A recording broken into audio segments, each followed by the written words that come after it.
Sebanyak 250-an kakanakan wan kuitannya nang datang dari berbagai penjuru kota memenuhi Balai Kota Banjarmasin di Jalan R.M. Martadinata, Banjarmasin Tengah, Baisukan Kamis 4 Juli 2019.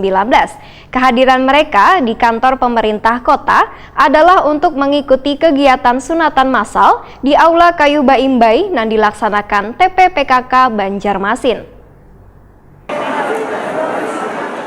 Sebanyak 250-an kakanakan wan kuitannya nang datang dari berbagai penjuru kota memenuhi Balai Kota Banjarmasin di Jalan R.M. Martadinata, Banjarmasin Tengah, Besukan Kamis 4 Juli 2019. Kehadiran mereka di kantor pemerintah kota adalah untuk mengikuti kegiatan sunatan massal di Aula Kayu Baimbai yang dilaksanakan TPPKK Banjarmasin. Wali Kota Banjarmasin Ibnu Sina memendahkan, salah satu sunat terbesar bagi seluruh umat muslim khususnya kaum lelaki adalah berhitan. Dengan adanya kegiatan ini, maka Ibnu Sina berharap kakanakan di kota Seribu Sungai ini memiliki pengalaman dalam melaksanakan sunnah terbesar tersebut.